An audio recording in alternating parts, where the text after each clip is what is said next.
تھوڑی سی تھکاوٹ کے لیے نماز نہ چھوڑو، اے مومنوں سے کچھ سیکھ، جنہوں نے جسم پر خنجر ہوتے ہوئے بھی آخری سجدہ نہیں چھوڑا۔ سجدے کی توفیق ملنا بھی رب کی نعمتوں میں سے ایک بہترین نعمت ہے۔ جن سے یہ توفیق چھن جاتی ہے، پھر نہ وہ دنیا کے رہتے ہیں نہ ہی دین کے۔ جب 5 وقت کی نماز بھی رب سے گفتگو کرنے کے لیے کم پڑ جائے تو سمجھ جاؤ کہ آپ کو اللہ سے محبت ہو گئی ہے اور اس نے آپ کو اپنے قریب کر لیا ہے۔ مومن کے لیے وہ ہر دن عید کا ہے جس دن وہ گناہ نہ کرے۔ نماز وہ واحد حکم ہے جسے اللہ نے آسمان سے وحی کے ذریعے نہیں اتارا، بلکہ اپنے محبوب حضرت محمد صلی اللہ علیہ وسلم کو آسمان پر بولا کر تحفے میں دیا۔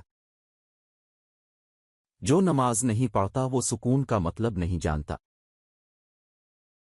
جب تم نماز نہیں پڑھتے تو یہ مت سوچو کہ وقت نہیں ملا، بلکہ یہ سوچو کہ تم سے ایسی کون سی خطا ہوئی ہے جس کی وجہ سے اللہ تعالیٰ نے تمہیں اپنے سامنے کھڑا کرنا پسند نہیں کیا۔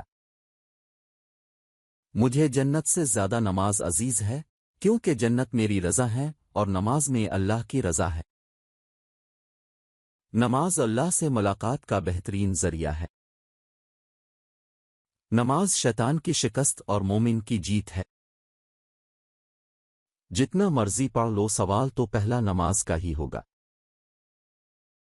ہزاروں سوچیں الجھاتی ہیں مجھے، اور ایک سجدہ سلجھا دیتا ہے سب۔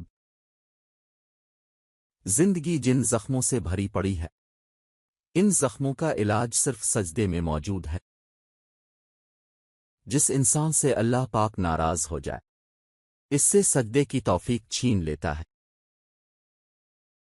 دن کی پہلی فتح فجر کی نماز پڑھنا ہے۔ تمہارا تہجد پڑھنا تمہارے رب سے عشق کا ثبوت ہے۔ بے شک نماز ہی ساتھی ہے، دنیا سے قبر تک، قبر سے حشر تک، اور حشر سے جنت تک۔ اگر تم کو نماز پڑھنے سے سکون نہیں ملتا تو تم سکون سے نماز پڑھو۔ نماز محبت سمجھ کے ادا کرو گے تو وہ تمہیں دوسری نمازوں کے لیے خود ہی کھڑا کر دے گا۔ تمام مشکلات کا حل سجدائے خدا میں ہے۔